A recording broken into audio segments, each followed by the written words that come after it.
Marketer of the Day, episode 575. Turn clicks into customers. Voice search, position 0, search engine optimization, and artificial intelligence with Duane Forrester. Hey everyone, and welcome back to the Marketer of the Day podcast. We're chatting with Duane Forrester, and Duane is the VP, the Vice President of Industry Insights with Yext. That's yext.com, and he's here to talk about the future, basically. Voice search, machine learning, artificial intelligence, SEO, pay-per-click, all this fun stuff. So, Duane, glad to be talking to you. Yeah, no, this is fantastic, Robert. I appreciate the time today. Yeah, and I appreciate you hopping on and kind of telling us what we're going to be needing to know in the next few years. I mean, we've heard about, Siri and Google Assistant and Alexa and all these smart speakers, but it still seems to me like I don't know much about it. And it reminds me a lot of when the Amazon streaming video came out, and I knew that there was a way to somehow get listed on Amazon's platform, but that wasn't really clear. And then the Roku platform came out, and I knew that there were these Roku channels, and I knew that there was a way to do it because I saw, hundreds of different channels there, but I just felt like, I don't know how to do it. No one's really made it easy, and I'm not even sure if it's worth the while, if this will be a fad. So I feel like I have similar feelings about all these Alexa voice search sorts of things. So, I mean, what are your thoughts on all that? Yeah, no, it's definitely not going to be a fad because I keep spending a large portion of my household income on new devices. So at the very least, I will perpetuate this industry. But all joking aside, if you look at the information that's available, the data, the uptake in purchasing of these devices, just on the hardware side, it's unprecedented. The adoption of these things over the 2017 holiday season was just massive. It was the number one object, the Amazon Echo Dot. And really, that's what's kind of the entry point between that and the Google Home Mini. Those hardware pieces are the entry point for an untold number of people.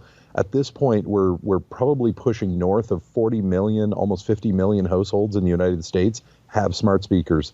And we know that over 70% of those households use them daily.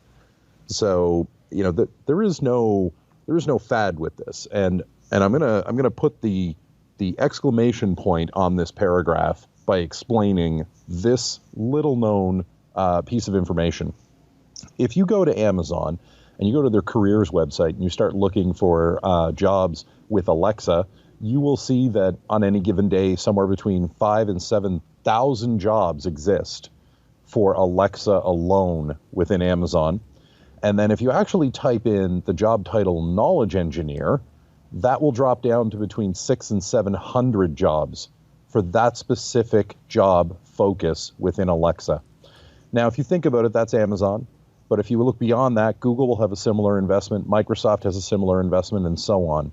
So these companies do not believe that this is a fad. They truly believe this is the future. And honestly, you don't need to look any further than the mirror to understand the truth of this. And here's the reality. Human beings are lazy. So anything we can do that allows us to get more for doing less, we will adopt that. There's no question about it. So we find ourselves in that situation. We can talk faster than we can type. We can talk faster than we can write. So it's this really, kind of perfect time for everybody coming on board. Everyone has a phone. Everyone has cheap data. It's easy connectivity. You can ask your question out loud and get the response. I sat in my living room last night listening to music on my stereo, and all I kept saying was, Alexa, turn the lights in the living room red, turn the lights in the living room green. And just a few years ago, you weren't able to do that. But now you can control most of your environmental areas through voice. So yeah, this is not a flash in the pan. And we haven't even touched on the concept of chat at this point. And that in itself is mind-blowing. So yeah, no, there's legs to this. This is our future, and businesses need to pay attention.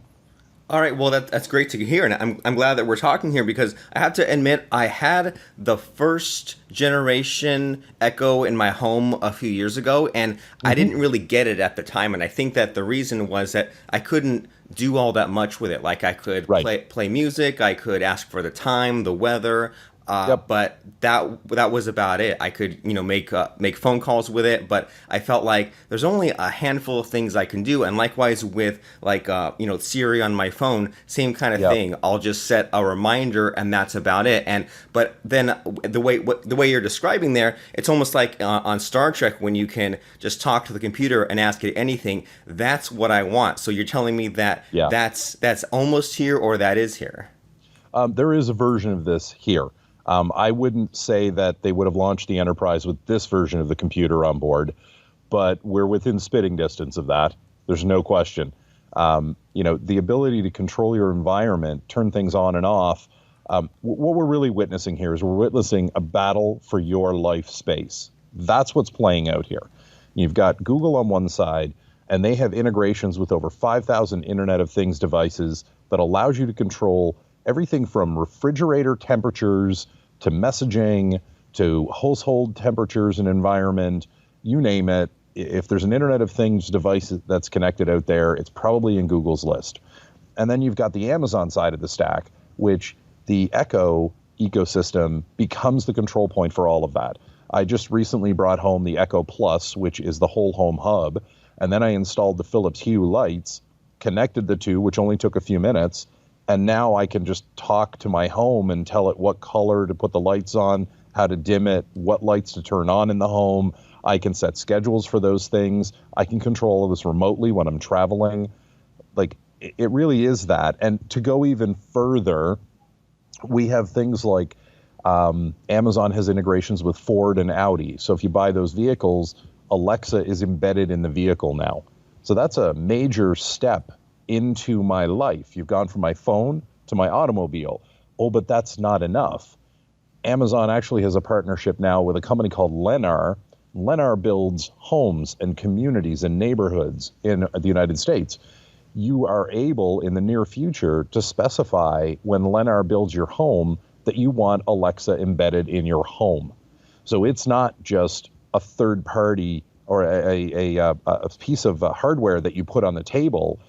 It is embedded in your home. So you literally talk to the house, the structure itself, and it executes these things through Alexa. And if you think about it, that sounds really fantastic. And on one hand, you may ask, well, what's the point? I mean, I've got a small speaker in the corner. That's all I need. I don't really want it embedded in the walls of my home. What does it mean to change? What if I want to use Google instead of Amazon? There's all of this existential conversation that happens around that. But if you're Amazon and you're betting on this in 10 years, in 20 years, the version of this story that you're seeing is that new homeowners are telling real estate agents that the house not only has to have a barbecue pit in the backyard, it has to have air conditioning, it has to have 4 bedrooms, but that it also has to have Alexa in it. That's the conversation Amazon wants people having in their lives over the next 10 to 20 years. And this is how it starts. Awesome. So deep investments. Yeah, so it's going to be one of those things they ask for in a new home. But then I don't know, sometimes I think about some of the things that you could do with a smart home or you could do with Alexa embedded. And sometimes I wonder, what's the point? Like, why would I want to control my lights with my voice? Why not just push the light switch? Why would I want to control my thermostat? Why not just walk over and hit the button over manually? No, absolutely. I mean, I kind of laugh when I do these things because I think to myself, am I actually solving a non-existent first world problem by doing this? Because that's kind of what some of this feels like. I mean, if I take 2 steps to the right, I'm at the light switch. So like literally it's reasonable that people will say those things. But imagine, 5 years from now, 10 years from now, the trend becomes there is no light switch on the wall, that you simply speak out loud. And that's how these things are done. They're controlled from an app. You have an app that controls all of these features in your home.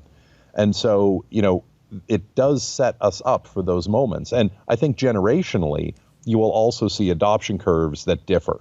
So, I'm in my mid-40s. I'm used to the light switch. I'm used to having to turn the dial or hit the button on my temperature-controlled thermostat. Kids that are coming up behind us, especially Gen Z, they are all face down in hardware. They are all about the phone and the interface and the app and the connectivity. And so to them, it will make perfect sense that you simply say something out loud. That would be akin to asking, a 20-something today to go to the telephone that's mounted on the wall and dial a phone number.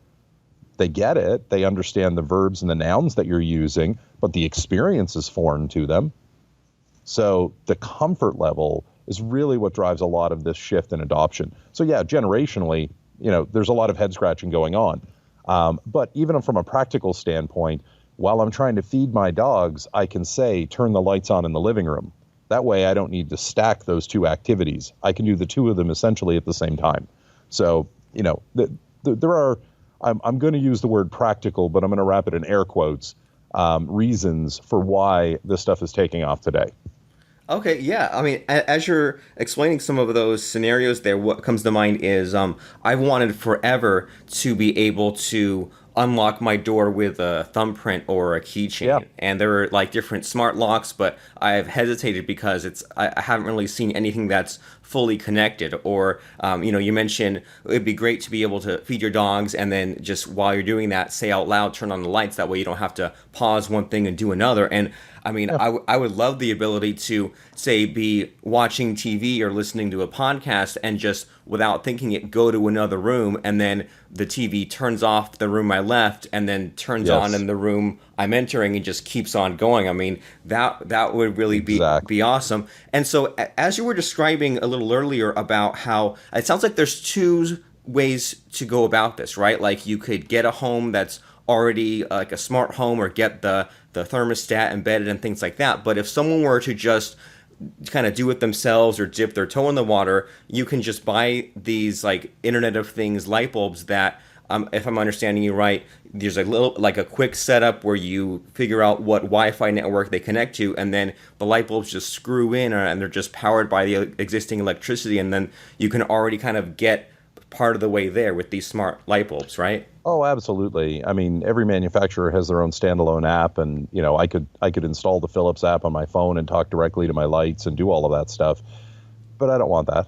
I want the ability to say out loud what I expect to have happen. And I already have my Amazon Alexa. It is set up to control all of these devices. That's why it's a hub. And so to me, that's the obvious path forward. And this will be, the early days of this is very much akin to the early days of apps, where all of a sudden everyone in the development world understood the value of an app. So everybody developed apps for everything. And now we have millions of apps at our fingertips, the vast majority of which are pointless, they're useless, or they're a one-time thing, and they don't provide any long-term value. And, we're still at that stage when it comes to Internet of Things, when it comes to whole home connectivity, that kind of thing. But here's what is happening with this, and I think this is really important for the audience. What we're really talking about here, all of this, we're talking about changing a human's behavior. And as we change a human's behavior, their expectations become modified. And with that, businesses need to understand how they fit into the context. So let's say, for example, we look at a Gen Z. So somebody who's, we'll say they're 14 or 15 years old right now. Right now, they're not really the consumer that they will be when they're 30 years old. When they're 30 years old, they're staring at their prime earning years, they're staring at their maximum potential, and that's when they become really big consumers, buying a home, buying an apartment, buying an automobile, the big ticket items. And at that stage, the patterns of their behavior will have been so entrenched that if you do not have the ability to be spoken to, if you do not have chat enabled, if you don't have a voice optimized website, if you are not on that curve already, you won't be thought of as reliable by that generation of shoppers. Their ideas of what they attach to from a loyalty perspective are very different than what, say, my parents would look at. My parents very much want to know what their neighbors and friends and family think about a product or service, and then they make a decision. Myself and younger generations, I could care less what other people think. I want to know the number of stars, and I want to know how many reviews that is. You have 500 reviews and you're at 4.9 stars, I feel good about you. I'm gonna buy that product or service. I'm gonna take the risk. That feels good. And a lot of that has to do with speed. It's faster for me to look at the reviews and ratings information than it is to get on a phone call, discuss it with my parents, talk to some friends. That takes days, that takes hours, that takes weeks. Being able to look at a review or a rating immediately and see that a vast number of strangers have all had a good experience, that makes me feel good about pulling the trigger myself. So, that's really what we're talking about here. The technology is fantastic, but really the focus is this is changing consumer behavior. And that has a direct impact on businesses everywhere. Yeah, I mean, I completely agree that, you just think about how much Yelp and like you said, like these star ratings and things have changed things so much. I mean, I think about when I was a kid, I lived in the same town for 20 years, and we probably only ate at the same 5 or so restaurants, whereas in these last few years, because of things like Yelp, I mean, me and the wife, we check out all kinds of different places. Yeah, in town, out of town, if we're on a trip, like we go there with that extra certainty, and we like discover new places we wouldn't have discovered, and we avoid the really bad places that we might have been stuck with and not known that there was anything better, just because we were at the mercy of what there was right in front of us. And I mean, that's just in the last few years. And so that makes a lot of sense what you're saying, where if people don't stay on top of things here, and they don't hook into these voice APIs and things like that, then they're going to be left behind, and then not even realizing that why they were left behind, and it's because they didn't set up the groundwork for this newer generation coming in. So you mentioned something in there about a voice optimized website, and that makes me curious about what sorts of things do we need to be aware of, or how do we need to be compliant, so that way when Alexa hooks into stuff, how do we make sure that we're kind of on the register there? So this is fascinating. I'm going to try to do this fairly quickly for you guys, but there's a lot to dig into after folks have listened to the show. First and foremost, they need to understand this concept of digital knowledge management. And this is ultimately about controlling the data that is related to your website that is public facing. It's all the facts and information about your website. Now, you cannot control the UI of the future. You can't control the artificial intelligence layer that's on those services, but you can control the data layer. And that's the critical point. SEO is part of that program of controlling that data layer. It's a part of that digital knowledge management that you do. Other things are, maintaining your social media presence and making sure that that is smooth and clean, updated, that you've claimed them all, and you've linked everything together. When it comes to actual voice SEO, there are very discrete things that you need to do. And if folks are familiar with the concept of position 0, or the answer box at the top of a search results page, then what I'm talking about is when you ask Google or Bing a question, you get a box at the top of the page that directly answers the question. Not a set of search results down below, but a box with an actual answer in it. If you understand how to optimize to become that answer, you're going to be spoken out loud much more frequently, because that's where the vast majority of spoken answers come from, are those answer boxes. Now, that has to do with having structured data deployed. So look at the website schema.org.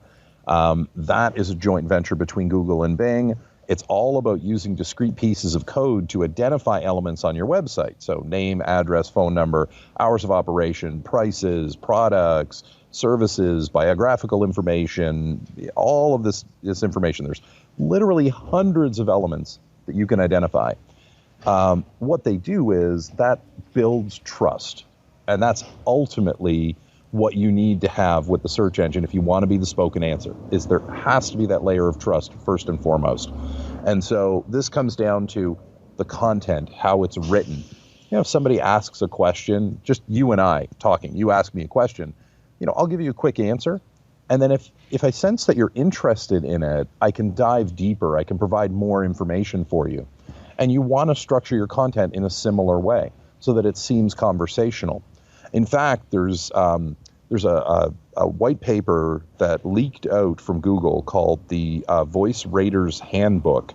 And it's actually an internal document that they use to train their staff when reviewing voice search results.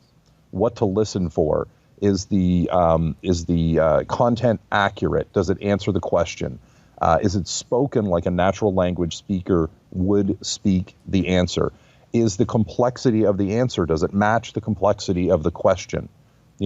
If I said, if the question was, how does an airplane fly? It's a short question, meaning not a lot of words, but it's a very complex answer. And if my answer to that was, oh, it moves through the air, that's not a very detailed answer. That doesn't really answer the question of how an airplane flies. And so they're looking for those kind of mismatches. And so you want to be able to do that. The idea being that put yourself in the shoes of your consumer, of the person that is looking for a product or service, and walk through the process of them getting what they want. And note every discrete element of that process, every discrete step in that process, and then figure out how you best fit into that process, and then optimize your content and your user experience to be the best it can be. And that means being a little bit better than your competitors at each one of those steps where you attach. And you may not attach to every step, and that's okay. But in the areas that you do attach to, it's important that you shine. So there's a lot of work to do in that. Most of it, folks are already doing. It's deep technical SEO, and they need to keep doing that. It's content focused, and they need to keep doing that. But there's also understanding the consumer's journey. It's exactly what am I going through to get this product and service, and then the business mapping themselves to each area where they actually fit into that and showcasing that they are the best answer for it. That goes a long way to doing it. And along the way, you also have to do some basic stuff now, which is, I say it's basic. For a lot of people, this is still fairly advanced stuff. Having a mobile-friendly website, you're not going to be voice compliant if you're not mobile-friendly. Making sure that your site is secure, not really an option anymore. Making sure that your page load speeds are very fast, again, not an option anymore. So there's all of that is your now baseline that you have to do if you want to be optimized for voice. Awesome. And that's a really great perspective there. And that's really evergreen, that the Yes. idea of it, instead of getting hung up on, well, here's this fancy, bright, shiny object technology, or saying, Yep. well, here's this loop. Here's a hoop I have to jump through, right? I have to be mobile friendly. I have to be SSL compliant. Instead, you say, well, what journey is that end user going to take? Are they going to grab their phone and ask a question and then get that immediate position 0 search result? And I want to be the one that gives the answer. I want to be the website that they land on or that they end up using. And that's really great because that way, whatever ends up evolving that we haven't even thought of in the next 10, 20 years, if we just keep running it through that filter that of, what journey are they going on? Let's make sure that they end up on our site or whatever replaces websites, right? But they end up using our stuff and then they have the best experience possible. That's a really great way of looking at it because you're making me think of two things. You're making me think of, first of all, it seems like it's hard to wrap our head around things after a while, right? Like once we get past a certain age, and if we've had to transition between, like cassette tapes to, or from records to cassette tapes to CDs to streaming, at a certain point, it's like, I'm tired of learning all this stuff, and it becomes tougher to wrap our heads around things. The other thing you're reminding me of is how, just by comparison, how backwards websites used to be. I mean, remember splash pages and flash intros and putting 5 or 10 meta keywords on your website, and that was okay for what it was, but you saw a lot of people kind of not really sure why they were doing things or trying to game the system, and then things evolved and they didn't really get caught up on having a fast page load. But then maybe years later they had to use a website for something else, and then they realized, geez, this website just loads super quick, or when I load this website, now I see the lock icon instead of a big warning. So now that makes a lot more sense, where instead of looking at it like, well, here's this thing I have to do, instead it's, well, here's this thing that I'm doing to make the user experience a lot better. So that's a great way of looking at it. So that way, whatever technology evolves, we can still stay current. Yeah. I was going to say, let me add this into the mix as well. And this is, for some people, a bit of a mind-blowing moment. We can see the death of websites from where we stand today. And here's how this maps out. The consumer, as they are looking for information, more now than ever before, has multiple touch points, multiple points of access to get what they want. People, it used to be people would come in if they were looking at applying for a job. They would go to the home page, they would click on a link, they'd drop down the navigation, then they would go to careers, then they would go in and select marketing, then they would see the list of jobs, they would click on a job, and they're finally at the web page several layers deep in a website. Today, you just tell Google that you're looking for a marketing job, and it gives you a deep list of everything that's available, and you're automatically at the application page. You've never gone to the home page of the website. So we're at that stage today with chat, with voice, with apps, with search. Most people are not ending up on most home pages of websites. So when you think about what that future looks like, if you're on the fence about whether you should be mobile friendly or how important is it to get that work done versus anything else, to me, that's like ship is sinking. Do you have a life raft or not? And you have the magic ability to snap your fingers and create a life raft, if you need it, out of thin air. And you're asking yourself, should I or should I not? I'm thinking, yes, you want to snap your fingers. You want that life raft. You want that. That's important. Get that done. Because it's going to become very important as the ship goes down that you have a life raft to step into. And if you wait and you think to yourself, well, hold on, I'll try to patch the hole. I'll try to go over here. Maybe I can row to shore before we sink. Like all of these things, valid thoughts, depending on the situation, cannot get away from the fact that at some point you're going to need to transition. You're going to need to get off the ship and into the lifeboat. So, this is the challenge that we see with a lot of businesses today, is they're still focused on, I have to build my website has to be perfect, this is what we're doing.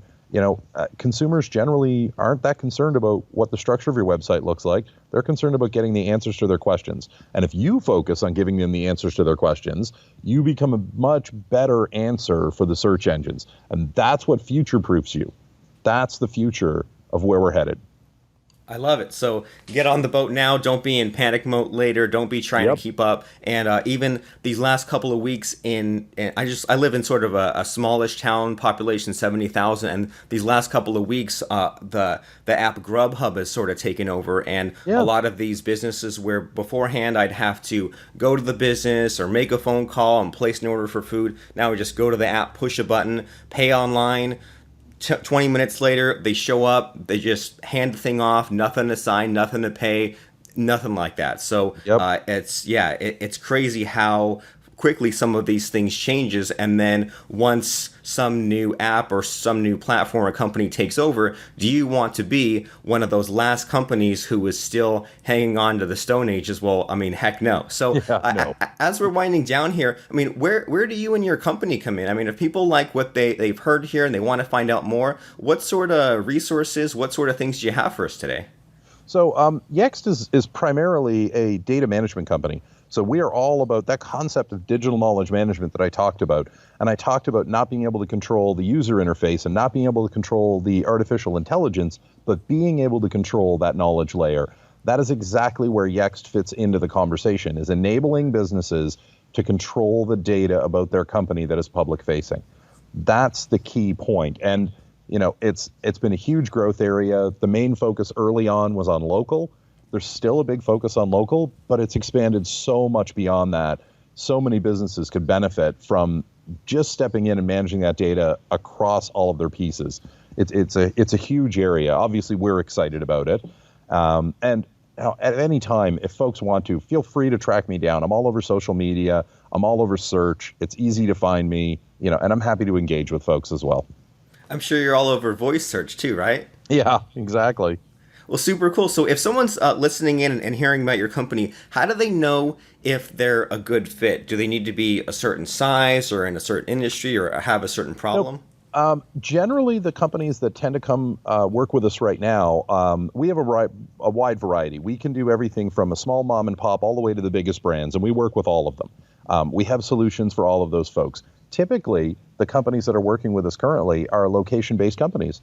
So we're talking about, large, you mentioned Grubhub. So all of those chain locations that would deliver food to your home through Grubhub, those are clients of ours.